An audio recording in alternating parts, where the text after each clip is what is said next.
You very rarely get the chance to show yourself what you're made of. Apparently, I am madness personified, so we got a lot to work through. I get to get an answer to like my burning question. I'm dreaming, oh, I believe in this dream I've been dreaming, oh, I'm dreaming, oh, I believe in this dream I've been dreaming, oh. Ladies and gentlemen, Tess Crawley, who is here to help me build my channel to 10 million subscribers and help me get out of my own way and dive into my psych issues.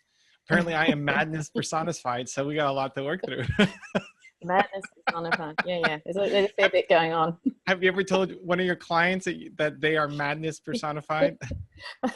Not in seriousness, no. So where do we go? What are we doing? Well, hey, Mr. Nick Brace, how are you first and foremost? I can't ignore that. How are you feeling? How are your pain levels? I mean, how's it all going? It's been an interesting experience. This happened, I forget how many weeks ago. Anyway, I'm on the road to recovery. I broke my neck in Denver and still finished my tour. We can talk about that. Hence the madness personified, okay? Madness, so that's where that fits in. I think we should dive into it because I see it in a really weird, dark way that maybe it's healthy or maybe it's just crazy. I don't know. Maybe I am madness personified. We just got back to Toronto last week. I don't even remember. And so I have a follow-up appointment in a week and a half or so. See how I'm doing, see if it can come off or not. But until then, I basically have to stay with this on 24/7, except for my 10-minute shower a day. So, but I'd rather have it on. Like in my shower, I'm like, oh my gosh, I'm not moving. Yeah. It must feel really unsafe. It must feel really like unnatural now. You've had it on for so long. Well, it's been nearly a month, right? Has it been about a month? It's been just over a month. Yeah. And it feels, I mean, I can't move my neck, right? I have to move my whole body. If I need to look at something, I have to move my whole body around instead of my neck. But breaking your neck is a serious deal. So I'm glad I'm still here. Yeah, it's rather serious. I'm glad you're taking that seriously. So now let me get this straight. So you fainted, you hit your head. Yeah. And I'm guessing, because I remember you had you had something on your forehead. You'd hit your forehead. So you landed backwards, you bounced backwards and against a chair or something. Is that what happened? How did you actually break your neck? So I mean, or I don't was you know? unconscious, so I don't know exactly, but what Nina says is I passed out. I fell out of my chair and then I hit my head on the drywall. And so if you look at some of my older videos, I've got like this huge red thing on the forehead here. That's not that serious.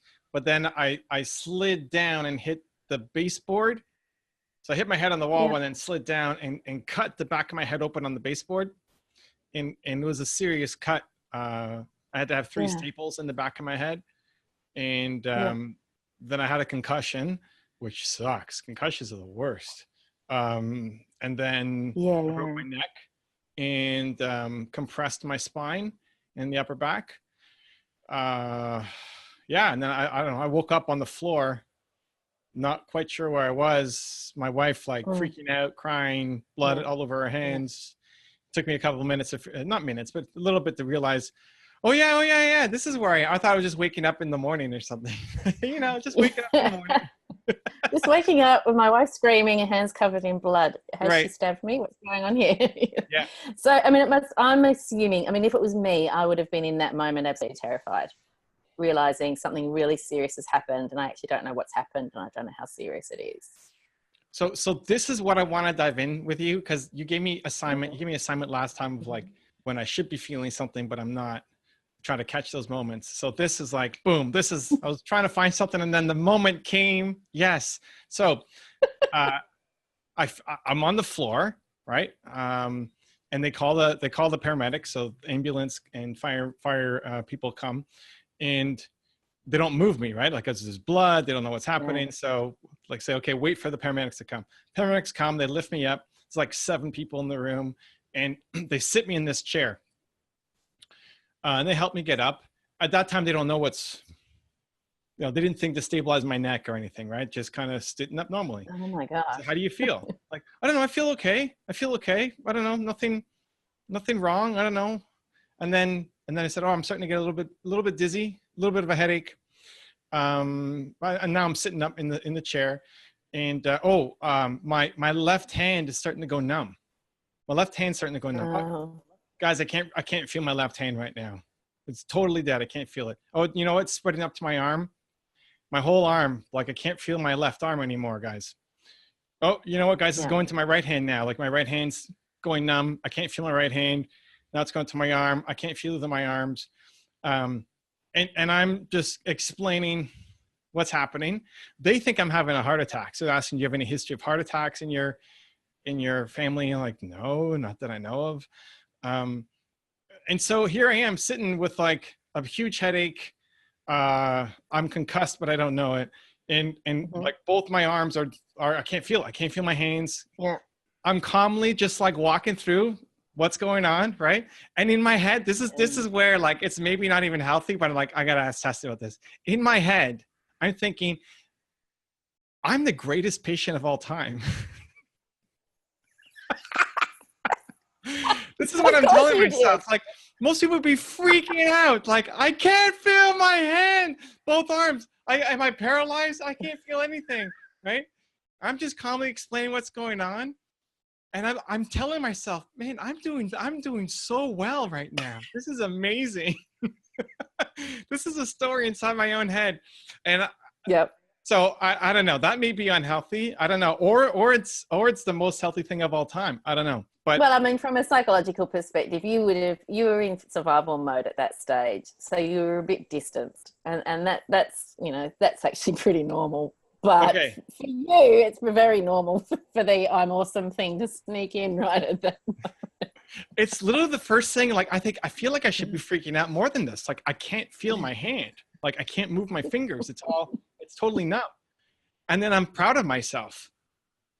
This is the next, like the instant thing that comes up next is I am amazing, right? I don't say it out loud, but it's what I'm telling myself in my head. Good thing you didn't say it out loud. It might have been a completely different admission if you different department of the hospital for you, mister. So when did you get scared? At what point did you get scared? Because I'm guessing there was a moment where you started going, oh, this is serious. Now I'm worried. I don't know that I really got scared. And I should. You break your neck. Like it's a big deal, right? Concussion was great. I don't know if you've ever had a concussion. I've never had one before this. And it was brutal because they said you can't sleep all day and you can't think or have conversations. Like the sleeping all day is fine. I never sleep all day. That's easy. But not thinking or having conversations and no screen time was really tough. So being in a mental fog for me who enjoys like this kind of stuff was really difficult. So maybe here's something. It only happened twice where I was on a call with somebody, a friend checking in or a podcast or something. And they said, I thought when you break your neck, you die. Oh, I don't know. Well, like the doctors kept saying I might need to have spinal surgery, right? Like when we left the hospital, he said, because I'm young at 38 and because I don't smoke, there's a 50 to 75% chance that I would need spinal surgery, but you have to see how it heals and who knows, he's making a one-off assessment. Now you got to follow up. And I wouldn't know until I got back to Toronto how well it's healing or not, which is still like weeks away. But in my head, I'm already thinking, I'm not having spinal surgery. The fear was zero. I'm going to beat this just by default. Yeah. Yeah. But then when the two conversations came up separately is that I thought you break your neck like means you're dead. That's when I got a little bit of a panic, like, oh, maybe I should be taking this more seriously. But then almost instantly, like 8 seconds later, he's like, no, I'm fine. No, I'm awesome. Not that.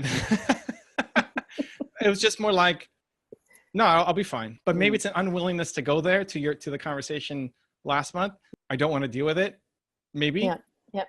So everything I've been consuming is only the positive stuff of people who heal themselves with their minds and like, and people who laughed their way through the guy who laughed his way through cancer and people and like being optimistic. So I'm sitting there like dancing in my hospital bed and putting on music and laughing and doing jokes and just trying to have fun, fully believing that I'm just going to get better and I won't need, because spinal surgery, it's crazy. It's you don't want to have spinal surgery.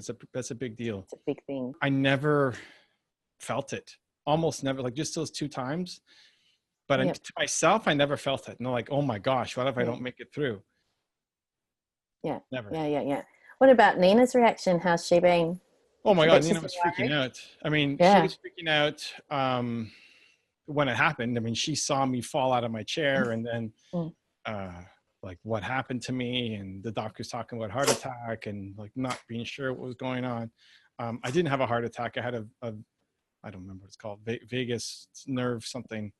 Basically, my heart stopped putting blood to my brain, and then I passed out. Which that apparently is in my family, which I didn't really know about. Oh, really? Okay. Yeah. Vagus nerve, vagus something. Yeah, vagus nerve. Yeah. But here's the thing: when the doctors were telling me about it, like, oh, I don't want to know. Don't talk. I don't want to know. Because isn't that why you fainted? Yeah, exactly. Yeah. I get queasy around that stuff, but I've never passed out. But the fact that they're talking to me, I'm starting to feel queasy again. Oh, I don't want to know. Don't tell me. Yeah. Stop with that. Yeah, that's what started this whole shit. The doctor was trying to tell me what was happening with my neck. I'm like, oh, I don't want to know. Medical stuff freaks me out. So he said basically the neck is, imagine your neck as a stool of 3 legs. You broke one leg, the other one is kind of injured, and the third one is fine. So that's why your head's not falling off. I'm like, okay, great. Yeah, good. Yeah, got it. Good. I'm good now. That's enough. What about pain levels? Pain levels. I mean, pain is often the thing that then gets you, because the physical recovery is something you've got to do, but the pain is something that for some people, it's obviously it varies from person to person, the degree of pain and the coping capacity with pain. What's it been like? So again, this is where like I'm pumped. Of course. I got off the pain meds as soon as I could in the hospital. They started pumping me full of everything. Like I'm taking all sorts of stuff. They just pop stuff in the IV constantly. And then overnight, I mean, I didn't even question it, but then in the morning they said, okay, time for your like muscle relaxant medication, and then followed by the nerve something medication. I'm like, do I have to take this stuff? And they said, no, not if you don't want to. It's just to help with the pain. I was like, okay, let me try. And since then I haven't taken anything. They wanted to give me some Advil narcotics. I don't know what it's called. Narco Advil or something. I don't know. Do you know what that is? Maybe not. I don't know. I don't know brand names. It would be different depending on. It had narcotics in the title. Yeah. Yeah, like Advil narcotics or something. Yeah, just in case you're not taking it seriously. I don't know that I want to take that. I don't want to take narcotics. I think I'm good. Like, let me see how I can handle it. So the pain has slowly gotten better. I mean, on a resting, it'd be like a 2, but then moving around or doing anything, like it would jump to like a 5 or a 6. But again, all the way through, I'm like, this is good. Like, you very rarely get the chance to show yourself what you're made of. And I've never had to go through a physical thing like this ever. Like I've dealt with not having any money and self-confidence and that kind of stuff, but I've never had to deal with a physical debilitating thing like this. And it's not something that you ever intentionally put yourself in, right? Like there's no way I'm going to like smash my head on the wall just to see what I'm made of, right? Yeah. So when it comes, I see it as an opportunity. So apart from the one night in the overnight in Denver, since then I haven't taken anything for the pain. Wow. So, and that's not you being a hero. It's actually not being too bad for you. Is that what you're saying? The pain's not being too distressing. It's been just to see. I mean, it's been painful. Nothing like if it was crazy pain, I would do something. It's not stupid pain, but it'd get up to like a 5 or a 6 out of 10. Like where I really feel like, oh man, it hurts so much. And then more try to adjust by lying down or being gentle on myself or having an ice pack or something than instead of medication. Yeah. I mean, there's some simple things you can do with pain as well. Like distraction is a really good pain management strategy. because you're distracting. When you focus your attention on pain, you notice it more, it feels worse. Mm-hmm. And when you distract yourself, and you will have noticed this yourself, when you're sitting around doing nothing, you probably feel worse than when you're busy doing things. And it's the later, when you're sitting down doing nothing again, that it flares up for you. But distraction and, a little bit of meditation, mindful breathing is a really good strategy as well. I can tell you about those if you want me to, but yeah, you're doing really well. I don't know, I just think it's very typical. It's typical Evan. I've come to know you. So I've been saving up these stories, and like, when am I going to see Tess? I know. So that was one, because I want your take on it to see, like, am I just crazy, or is it the best, most healthy thing of all time, or am I actually like crazy? So that was one, right? Like, I think I'm the best patient of all time, clearly walking through, and that actually scared me. Legit scared me. Like, am I crazy? Okay, because that's what I want to hear, is which bits scared you. So the I'm awesome stuff scared you when you're in that headspace. That scared you? Yeah, when both my arms, I can't feel anything. Oh yeah, that is scary. And I'm just walking through what's happening, and the default in my head is I'm a great patient. And then later I'm thinking, is that good? Like, is that healthy? Should I not have been more scared that, hey, I can't feel my arms? I think it's still healthy, but it led me to question myself. Yeah. Okay. So that was one. That was one that I wanted to save for Tess out of there. So I had to cancel my event in Denver because I was in the hospital. I couldn't do anything. Yeah. And I said, okay, well, let's do a quick meetup the next day at our place for the people who, like, give everybody their money back, but then say, hey, let's still meet up the next day. And the doctor's like, no. You had a concussion. Like, you can't be meeting with people. And my biggest fear is letting people down, disappointing them. So okay, like, I can't do it. Physically can't do it. My next event was Kansas City, and it's supposed to be a 3-hour event. I made a video and started getting a little bit of a headache. And the doctor said, anytime you feel a headache or dizzy, like, you got to stop that thing. Like, oh my gosh, do we have to cancel Kansas City too? This is like 4 days later. This is ridiculous. Okay, let me try again in an hour. And I made the video an hour later, and I felt okay, which is basically just saying, hey guys, I got a concussion. I broke my neck. I'm not going to be able to do 3 hours today in Kansas City. Here's what we're going to do. I'm going to refund you the money. I'm still going to come because I booked the hotel. If you guys want to come hang out for an hour, take pictures, sign books, whatever, I'll still answer questions, but I can't stay for the full 3. Yeah. So then we went. And after an hour, this shocked me. So usually when I'm around entrepreneurs and doing all this stuff, I get energy, and it's healing for me. After an hour, I actually started feeling it. Yeah. Which shocked me. So my wife was looking at my lips to see if, when they went super dry, she would know that I'm starting to get, like, she was going to be the one who pulled me out. So I'm always like wetting my lips, keeping them wet the whole time, just so that I don't get the hook. And I went for an hour and a half, even though I started feeling it after an hour.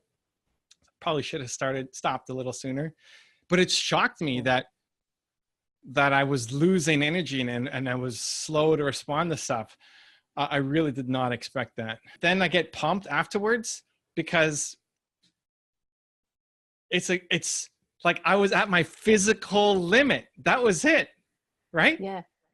Like, I got to experience being at my physical limit and then saying, no, I physically cannot go anymore. I am actually done. Like, I'm being pulled off stage because I got nothing. Yeah. I've never experienced that. So right away, I'm pumped up again. But why? You'd already had the headache earlier in the day. Why go? You were already refunding the money. What was so bad about disappointing people with a broken neck that you still went? At that point, it wasn't so much disappointing people that I was worried about. It was more just proving to myself what I'm made of. It's a test. I saw it as a test. I saw it as like, how I want to see how much I can do. And like, I got up on stage, and like, the first thing I did was vomit, and then we had to be pulled out. Like, okay, great. That's the most I can do, and go home. Yeah. Or if it's 15 minutes or half an hour. I thought I'd go longer. I didn't think I'd go 3 hours, but I didn't think I would feel it after an hour. I mean, and at this point, I can't do anything, right? Like, I can't put my pants on. Yeah. Yeah. Nina's doing everything for me. And so all I can do is talk, which is thankfully something that I can do a little bit of. I was pumped for Kansas City because that was physically the max that I could go to. And we still had a great event and it was still super helpful for people and left an impact. But for me, it was more that this was my max. Because all the other events, I could have gone longer. I could have gone for 4 hours, 5 hours, 6 hours. I don't know. What's so important about reaching your limit and seeing it? Why is that important to you? Why was that such a powerful moment? I just don't think I've never been pushed there. I don't think we push ourselves enough to get that far outside of our comfort zone. So I see it as a challenge. I remember when I first had to do YouTube videos all in one, I switched my filming days to do it once a month as a test. And I thought it'd be hard on my team to get all the research and everything ready. But once you figure it out for one, then it's the same amount of work going forward. But it was hardest on me. Like, could I be on from 8:30 in the morning until 6 at night straight, right? And just like, a pee break or something. But could I make that many videos in one day? Yeah. I didn't know if I could. And that excited me. Like if I tap out at 3 o'clock, I went from 8:30 to 3 o'clock and then like I got no more energy left. Great. Like I still did more than most, right? And like, that's my actual limit. I think most of the things we complain about are fake things, right? The things that feel overwhelming, like, why didn't you accomplish that thing while I slept in? Or it's rainy today, or it's like these nothing issues, right? And so I was pumped to have the opportunity to actually challenge myself and see. Kind of like an endurance athlete. Yeah, I guess. Pushing the limits. To see. Yeah. So and then after that, I did every event. I mean, I had to sit. I couldn't stand up at all. I sat on a stool with a pillow behind me up against the wall, and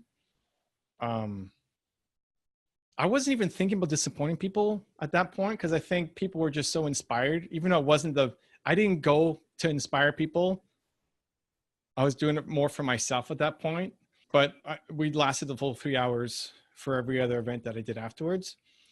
And then the third thing that I wanted to share, like get Tess perspective on, and you could pick which story you want to dive in or all three of them. I have this saying, it's the best, right? Like you take the most negative thing that's happening, you say it's the best, it puts you in a resourceful spot. And this guy in one of the events actually made a logo of me with the neck brace on, and it says it's the best underneath. I think that this is actually like the best. The opportunity again to push myself to that limit, I think is amazing. But I think this is also like, this is bio-worthy stuff. I think if I do a tour in 2020 next year, like I'm thinking East Coast and Texas, it won't be as challenging. You'll find a way, I'm sure. No, but I won't. Like, I'm not going to throw my head against the wall. Like, it's just, I won't care enough about making it challenging enough to do that. And I legit think, as much as I think this is actually amazing right now, I think when I'm 80, looking back, I'm going to say, holy cow, 2019, like that tour, that was wild. Yeah, absolutely. I mean, what are you already learning about it? Yeah. What are you taking away from it now? Well, I think it's great. I think it's amazing. I think I'm actually underestimating how amazing and great it is.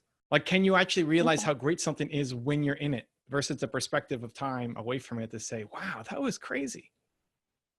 Yeah, right? I'm sure there's going to be over time lots of things that you'll look back on and say, well, if that hadn't happened, I wouldn't have learnt this about myself, and I wouldn't have learnt that about myself, and I wouldn't have had the confidence in my whatever skills to do whatever the next thing's going to be. That we can't see necessarily what's going to come out of it, but I'm with you on that one. I actually agree with you on to a point on that one. I do think that adversity it's a growth opportunity and it's a learning opportunity. And I often talk about, when people in business, when they have shitty times in business, it's the time that you're going to grow the most, and it's the time you're going to learn the most. You're going to look back on it and be thankful. So, thankfully that happened, because that pushed me to go this direction or that direction or grow this much. So I agree with you. I don't think there's anything that you shouldn't be proud of in terms of overcoming this particular experience? Although, yeah, I still think you're madness personified. I think it's pretty crazy. It's pretty crazy. My wallet was stolen in LA. It's like really? Like my car was ransacked in LA. Like they took my speakers, my microphone, my stands, my signs, everything. They took everything out of the car, including my wallet, which was in the car. And so we came back, and the first day back here, I had to replace my bank cards and my driver's license and health card and all that stuff. And you have to take a picture for your driver's license. And I'm like, I hope I get to keep this on. Right? People are, I was telling stories on Instagram, like, oh, I got to go do my driver's license. And he said, oh, you got 5 years of having that cast on your neck on your driver's license picture. Like, I'm pumped for that. What are you talking about? I think it's the best. I want to talk about your video with Hank. Okay. I watched that last night. And that was a long one, yeah. And it was a long one. And first of all, what did you get out of it? What did you take away from that? Because it was an emotional, I mean, this was an emotional, for you, you talked quite a bit about the emotional experience of Hank being stuck in his experience of his working life. Yeah, so for people who aren't familiar, we'll put the description, we'll put a link in the description. Last week, we did a one-on-one with Hank, and he was teaching me to be a better coach, and I ended up coaching him. A couple things. One, I mean, for me, Hank and I have had an interesting relationship where at the beginning it would be more fighting over lots of different things, and so we've actually created more of a friendship. I think especially through this series, I was shocked that I forget what the word was.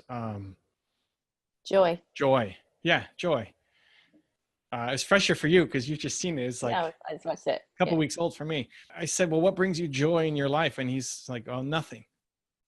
Like even the word joy, he didn't like or resonate with. And I felt really just sad that not just somebody, but somebody who I know, who I care about, who I know impacts people, who does a great job in his work, who's a father and has a daughter, like somebody around me who doesn't know what joy feels like, and just resigning himself to that, where he still has lots of life left. Like he's not 90 years old sitting in some retirement home, was impactful. It's like I couldn't believe it.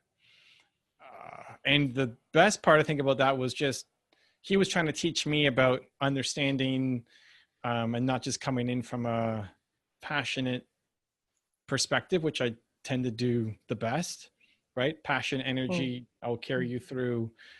I don't know how much of it actually worked versus him wanting just to demo it and like show me.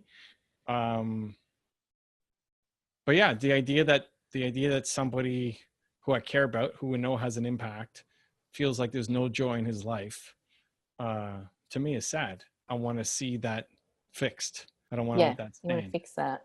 Yeah. Because we've talked before about you being such an empathic person, and that sometimes you put some walls up to protect yourself emotionally, unconsciously, subconsciously, of course. You're putting these walls up sometimes to protect yourself when you're empathizing overly much with certain situations for other people, because it's painful for you. You feel it because you're so empathic. What I observed in that video was you sticking with the uncomfortable feelings, and you went there.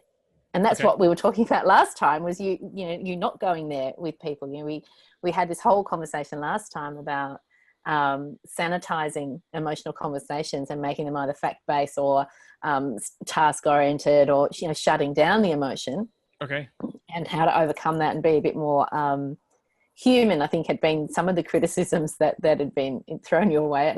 It might have even been Hank who said it. And I was watching that, and just as the video went on towards the end there, it was really clear that yes, you were feeling these emotions and you weren't putting the shields up. You were sitting right with that. How was that for you? Was that a different experience, or is that something that you normally would do in your coaching? Do you normally get that emotionally vulnerable in a coaching session with somebody? Or was this a new experience for you because of the friendship? Um, the way that I see it is it was a different tool that I haven't used. I don't feel like I'm purposely shielding anything. Mm. I just don't know. I just don't know how to use that tool. And Yeah. so he challenged to say, hey, okay, I just said this thing, and then you just came back with the same vibe. You need to meet me at a lower vibration or whatever he said. Like, okay, great, let's do it. Let me try. Mm. And then I tried to do that thing, and however well it worked, I don't know, but I don't see myself as having a problem doing it. I just don't know. Mm. I don't default to it. I think the emotion that I'll typically feel, Mm. I'll feel for it, but the way that I express it is normally different. And so this is just a different language, just a language that Yeah. I'm not familiar with as It was much. it was it was pretty powerful to watch. It was powerful to watch you be that authentic, and not that you're not authentic anyway, but to be that emotionally vulnerable and authentic. And I know that Hank can be, he's a strong personality. So to be that vulnerable and that authentic emotionally and still pushing him at the same time, that was a really genuine piece of emotional vulnerability, which I think is really powerful. And maybe that's the sort of thing, this whole journey has been about for you, is tapping into that emotional vulnerability a bit more and finding, not that you need to break your neck to get there, but finding those moments when you can dive in, you can dive into that emotion and be there and be present and stay there with that person. I think what Hank was saying at the start was similar to what I'd said last time around, there was an emotional moment and it became the immediate response, or the initial response was around turning it into a factual based discussion or an information based discussion. And he picked you up on that. And that's when it turned a corner towards the end of that video. And it got really deep dive, for you and for him too, you touched him. That connection was pretty real. Cool. Cool. No, I love it. I mean, it's figuring out how to use it better. I mean, the whole point with Hank's series is to help make me a better coach. I had a buddy of mine, Mark, come up with me. I've known Mark for a decade plus. He came to the first event in Pittsburgh and the last event in Cleveland to come back for it. And he brought his camera guy with him for the second one. And we're sitting on the couch, and I started asking questions of the camera guy, and then slowly pushing him on stuff. And Mark was getting worried that I was pushing him too far and questioning too deep on stuff. And he said, hey, Evan's only pushing this way because he loves you. Like you've made it into Evan's inner circle when he starts pushing you hard on stuff. I actually felt that the caveat there, the explanation was unnecessary. Because I'll only push people when I feel like I can. The thing with Hank was like, I don't know how to, he's not giving me anything at that point. Like he says he's lazy. He says he has no, doesn't know what his ambitions are, whatever. I got nothing. Like what do I hold on to? And so for those kinds of people, I think this is a different gear that helps open that up, where the camera guy who came, it was a typical guy who would normally be able to push really well to my typical style. But the people who just sit there and complain and have no goals and feel like they're lazy and, there is no joy in life. I don't know how to reach that person, or at least I haven't. I don't want to convince you that the world is amazing. Yeah. Okay. And that's actually an important point, because I think sometimes when we want to fix things for people, we lose the connection, we lose the empathy, because it's become about our frustration instead of it being about their situation. And I think you did turn that around with Hank in that video, where you kept with him. So you were initially very frustrated and got quite cross with him, but then you tapped into that emotion for him, that empathy, and sat in that with him. And I think that's when you turned it around. So, I mean, where else would you use that? I mean, is that something that's more outside of your coaching life? Is that something that's more your interpersonal, your close relationships, or your inner circle, as you call it? Is that normally where you would allow yourself that connection? I don't know. I mean, you don't know what you don't know. Even because of this injury, I think it brought Nina and I even closer together. The amount of stuff she had to do, right? Like I couldn't put my pants on. I made a video about that too. Steve maybe made a video about that. When I told him that I couldn't put my pants on, he's like, you should film that. Like, what? Yeah, you should film your whole morning routine. And how Nina helps you. Like, you want to see me put my pants on? Like, yep. Okay, great. Yeah, why not? Let's go. And I'm, part of it is not because of Steve, because in my head is like, oh my God, I'm going to be in my underwear. I probably gained 10 pounds because I haven't been able to move or do anything. And so because there's a little bit of worry of judgment, then great, I got to do it now. I think you should eat judgment. So we did a 25-minute video of my morning routine all the way up until getting into the car. And Nina has to like push me into the car and set up my pillows. And I'm like, I can't do anything. So that really brought us closer together, I think. Were you worried for Nina? Were you worried for the stress for her? Because I think that's often... I think that would have been the reason. I told her, like, this would be the reason why we canceled the tour, is if she couldn't handle the extra responsibilities. And it'd be okay if she couldn't.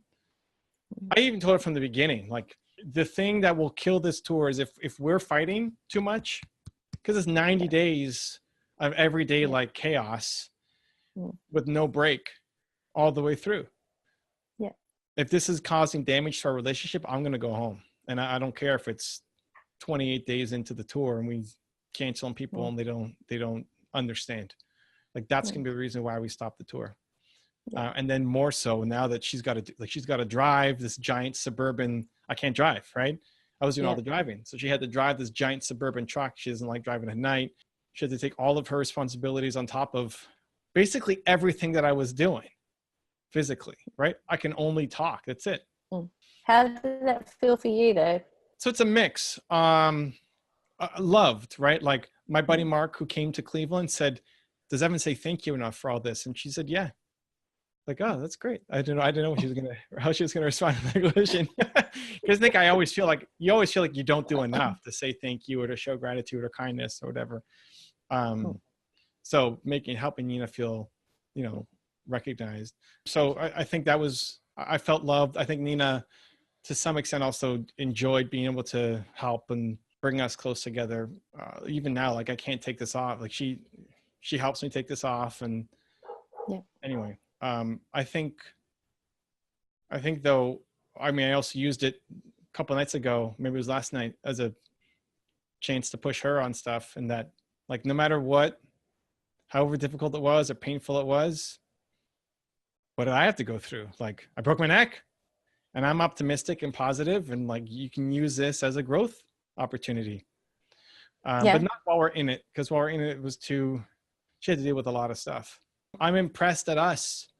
Like, I've always felt that, like, if I went to zero, why am I still with Nina? Because if we went to zero, like, she would still be there.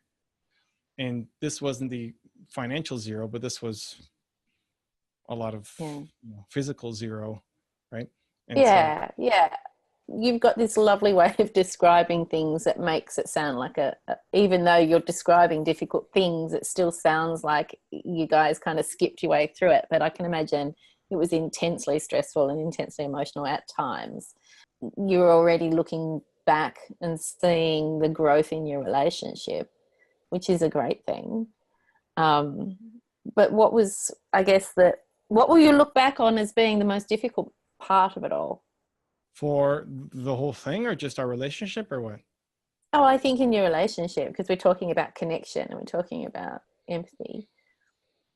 How did it stretch you the most as a couple? How did it pull at you both? I think honestly, where it pulled the most was when I tried to do stuff to help that I wasn't supposed to do.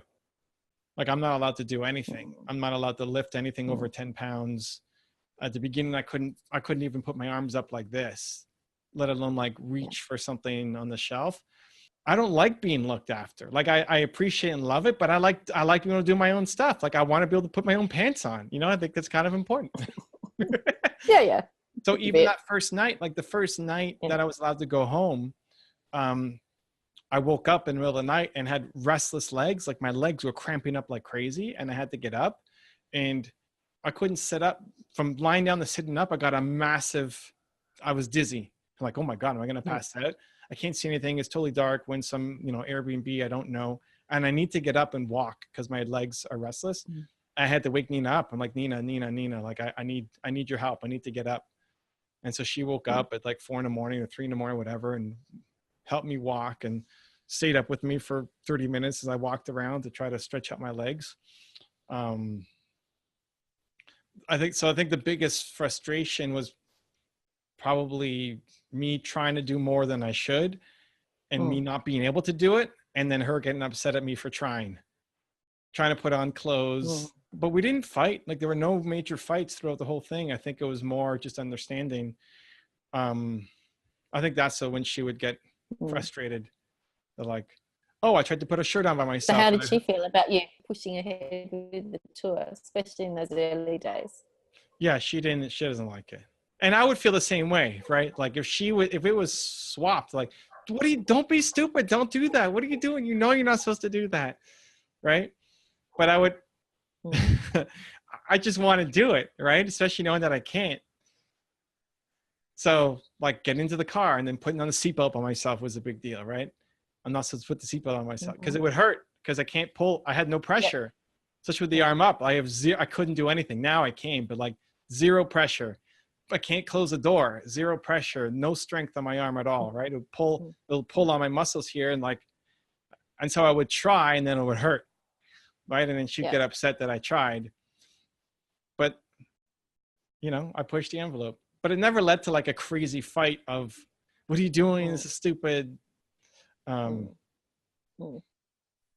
interested to know one day, I have a feeling one day there'll be a conversation about how what she might have been holding inside in terms of her fears for you pushing through those days. Oh, do you want to bring her in? We can ask her. No, not now. Oh, no, okay. No. I just think that's something between the two of you. I'm sure one day she'll perhaps reflect back on what was going through her mind that she didn't share with you. Because it sounds to me like Nina's such a strong woman and wanted to be strong for you in that moment because you were so determined. Oh, sure. I mean, do those things. I would very cruelly joke every now and then, like, what if I didn't wake up? Like, no, don't say that. Evan. Whenever things would be like super, like she got cut off in traffic or something, like her biggest frustration was driving in traffic and somebody cuts her off, right? She'd be super upset sitting here driving, right? Like, hey, Nina, what if I didn't wake up? Imagine that. Yeah. That's mean. That is mean. It was a little poke, but also for perspective. She was definitely way more worried about like, oh my God, what if he has to have spinal surgery? Like what's going on? All of that stuff. She's way more of a worrier in general about that kind of stuff. Yeah. I had to sleep on my back because of this. Like I have to sleep with this, right? It's not easy. I normally don't sleep on my back. So I sleep on my back and then I start snoring, which I normally don't snore. And so that would keep her up that I was snoring.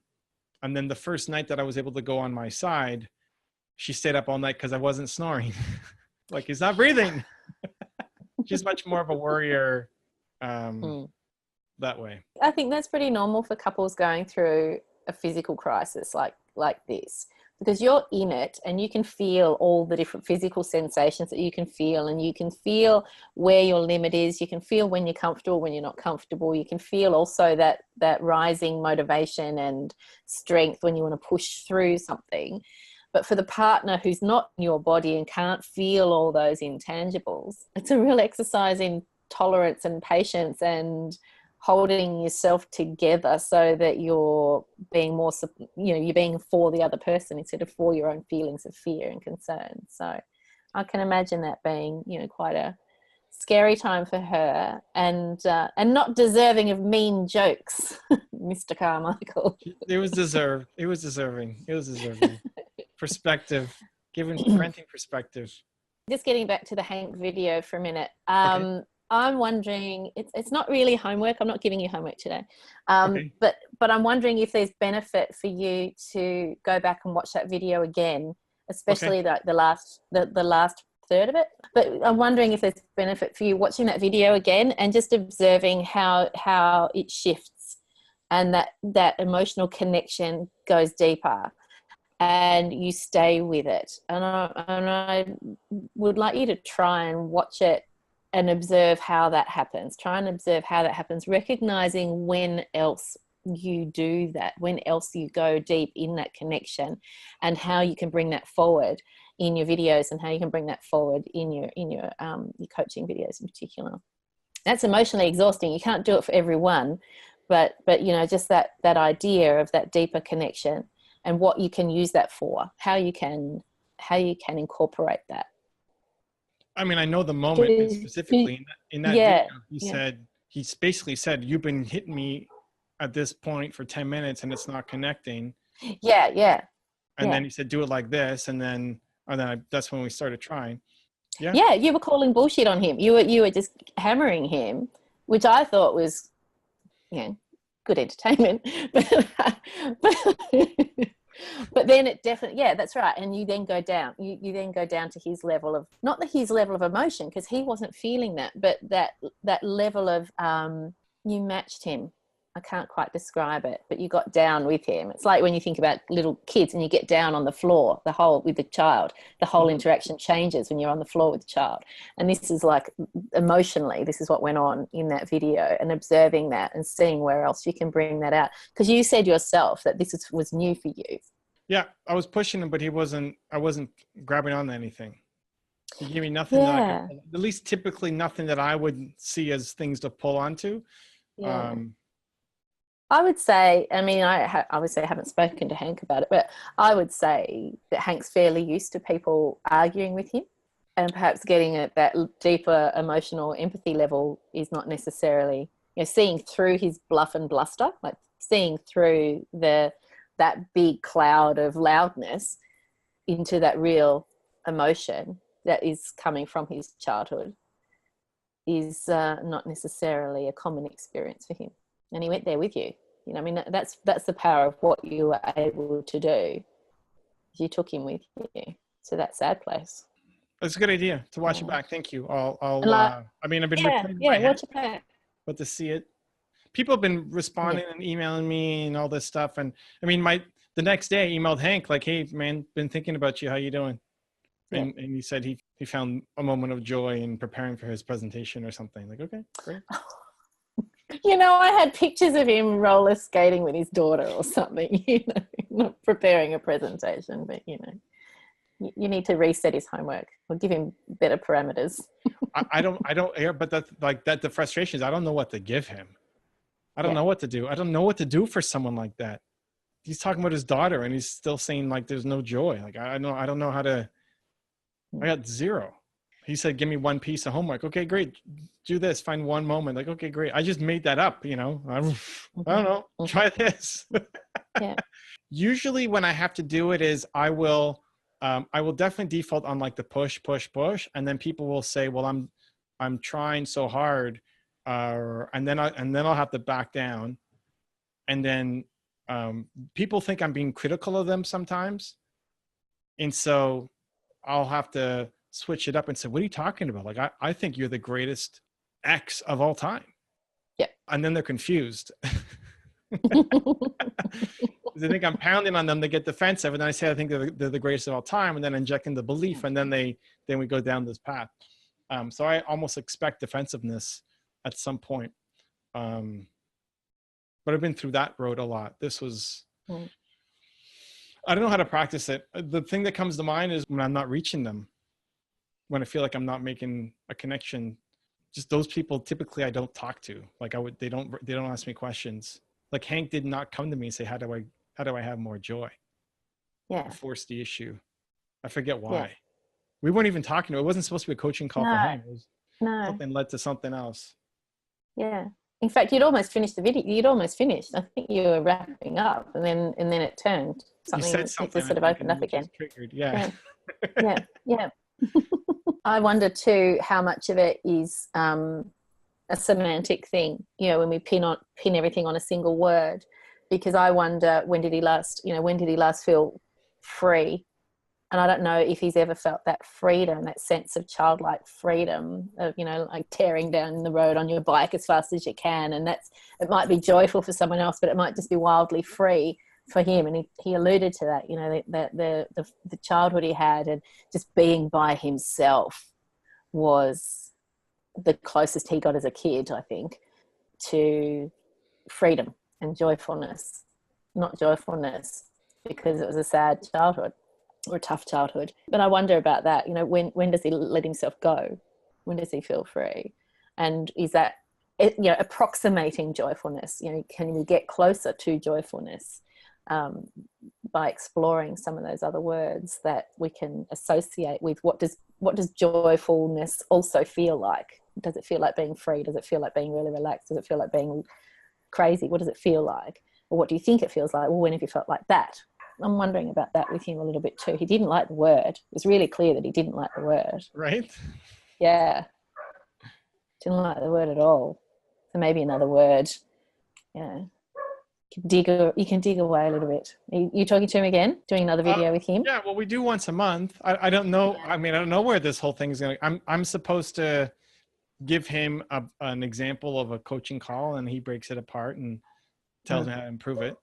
I don't know. I guess we'll see where our sessions go. See where it goes. Yeah. I haven't been able to practice it, what he wants me to do on somebody the way that he wants me to. You know, maybe watching it again, now there's been a little bit of distance. You've had it rattling around in there. Maybe watching it again will give it a different hue or a different flavour that you can now play around with it a bit more, especially since we've talked about it as well from a different perspective. Yeah, it's hard to have a strategy up your sleeve. It's no different to, you know, being a psychologist and, you know, going off and doing a workshop on some new strategy, and it's all really exciting. You can't wait to try it out on someone, but the right person just doesn't turn up for that strategy. You know, you got to find the right person too. You can't just, it's not a cookie cutter. It doesn't suit all people. Yeah. I think it's an interesting one. I loved it. I loved the video. I loved it. And I actually felt that was so congruent with the homework that I gave you last time, where I said, yeah, I know. I put a sneaky comment on there. You'll have to go and find what it is. But yeah, it was the exact mirror image of what we were talking about last time, of you putting walls up and you not going there and you intellectualizing emotional conversations. You did the exact opposite. You took all the shields away and you went there. It was pretty powerful. And people are responding to that, which is great. So I'm not giving you homework this time, other than to go back and watch that and see what you get from that. I'm just trying to think. Maybe I have an idea. What's running through my head is I love it. I'm trying to figure out what is the language. Like, how do I get better at it? It's not purposely throwing up shields as I don't feel. Maybe I am.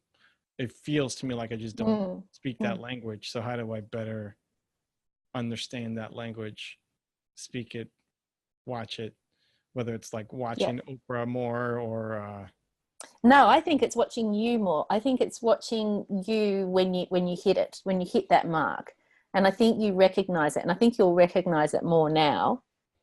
And I think, you know, to go back and watch that video with Hank and to watch other videos as you get more of them, because you will, because you're going to be watching for it now, right? As you get more of those, learn from your own. You give this advice to people, you know that sometimes you need to go back and watch your own videos and critique them and so on. So maybe, you know, learning from your own successes at that. That's what that looks like when I hit that mark with people. That's what it looks like when I explore the language of the word. I mean, you were sticking with the word joy. And I guess that would be the thing that I would be interested to see is, what if we'd played with that word and found other words, found a word that Hank was comfortable with, redefine joy for him and help him find the connection with what you call joy, he might call something else. Right. But even that, it's a great strategy, right? So like if I run into a problem with somebody with a word, I can say, okay, well, what else? Let's call it something else. I didn't even think about that, but you gave it to me. Boom. It's another tool. Yeah. Yeah. All right. Okay. That gives some good homework. Tess, you started off this day feeling pretty stressed out. Yeah, and you know what? I was stressed out about the welder. He hasn't even started yet. Has not interrupted us at all. Barking dog's another issue, and that's okay. How's the stress level at right now? Pretty good, thanks. You're really good at this. Yeah, I love it. Yes. Well, thank you for the love, energy, positivity. I'm going to carry Tess energy with me for the rest of my night here too. Awesome. Thank you. You have a great night. For people who want to find you, where are they going? Well, they are going to Tess Crawley Mentoring on Facebook, at Tess Crawley Mentoring on Facebook, Tess Crawley on YouTube, and I am finally building up a Finding Proof website. So that is live, findingproof.com. Finding Proof? Finding Proof. .com, just .com, not the AU? Okay, .com. Okay, cool. Look, I think if it doesn't come up with the .com, try the .au, but I'm pretty sure it's .com. At least that's where we started. That's where we started. Cool. And I'll be in America next week. I'll be in America next week. I'm Where? going to be in the States next week. I'm going to be in LA for a couple of days, and then I'll be in New York for 3.5 weeks. We'll sync up after. We might be in New York together. That'd be cool. Yeah, that'd be so good. That would be so fun. We get to see. I get to get an answer to like my burning question. Which one? Which is, I wonder how tall Tess Crawley is. I'm going to bet I'm taller than you. How's that? Taller than me? I don't know. I don't even know how tall you are. See, I default to the positive. This is always I get the, oh, you're a lot taller than I thought, or you're shorter than I thought. Like, okay. Yeah. Cool. Thank you, Tess. Awesome. Talk to you soon. We will talk. Safe travels. Thank you. Talk to you soon. Bye. If you want to see the video with Hank that Tess and I talked a lot about in this episode, go click the link right there. I think you'll enjoy it. Continue to believe, and I'll see you there. Everyone has this fear of being judged, of not being prepared, of wanting to get it right.